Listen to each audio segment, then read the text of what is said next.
Alright, so hey everyone. Today I want to take a look at the dead zones for Dark Souls. So to start with the camera, we have about a 37% circular dead zone.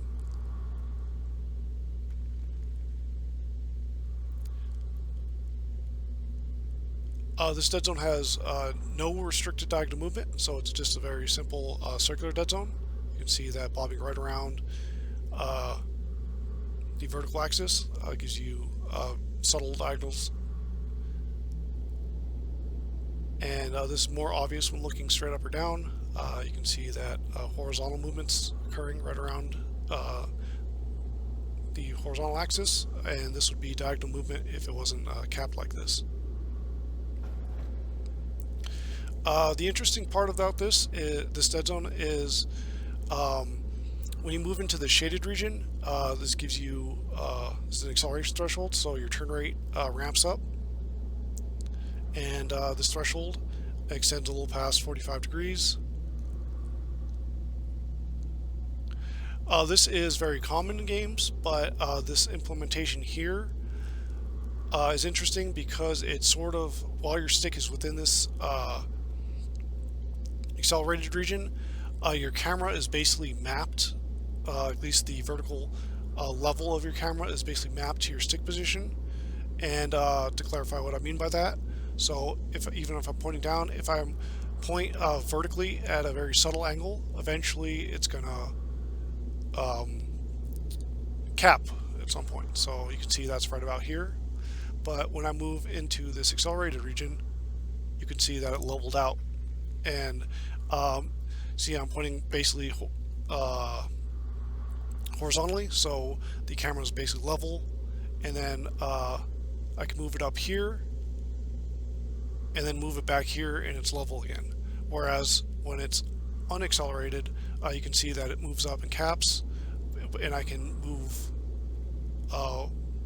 just under this threshold, and you can see that it just stays capped because I need to give it negative vertical movement before it actually starts moving down. Whereas in this acceleration region, it's more directly mapped to the stick position. So this is sort of a unique implementation. It doesn't really help or hurt anything. For general camera movements, you're just going to be making very broad adjustments. So yeah, it doesn't have too much of an effect there. This isn't present with while aiming, so you can see that there's no acceleration jump or any kind of diagonal changes. So it just works consistently all through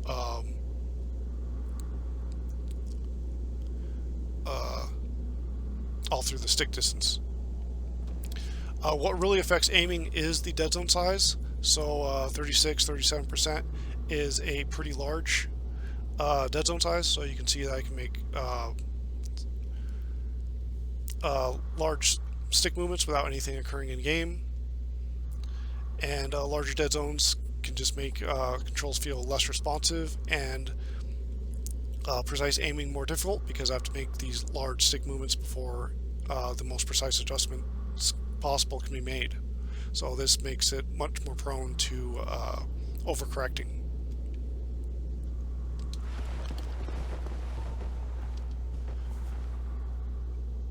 Movement is the exact same dead zone size and shape, so we can see that occurring here, and still no restricted diagonal movement.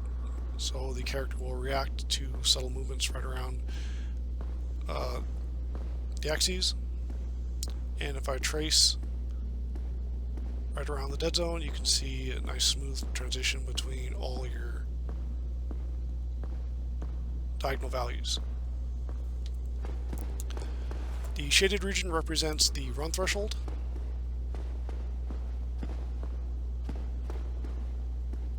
And you can see that there's a small threshold right under it, and that's where once you begin running, you have to pull below that lower threshold to stop.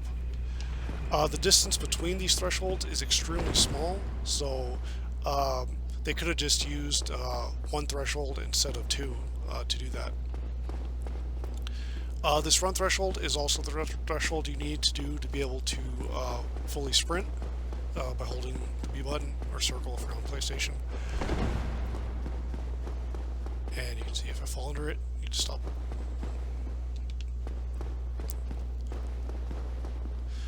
What's kind of interesting is I didn't test this, but you can see that holding the B button when you're above this threshold makes you run, and holding it when under it does nothing. Well, that was a tap, but if you're under about 60 to 65%, holding the B button will actually have you do a back step. And the threshold for this is about square. You can see that it's not registering here, but if I pull back a little bit, so about within this kind of square range, you can do a sort of walking back step. This too, like, it's strange that they wouldn't have this just function this way for this entire walk range rather than this smaller square. Though I'm not sure how many people are actually like walking and backstepping, so I don't think that matters at all.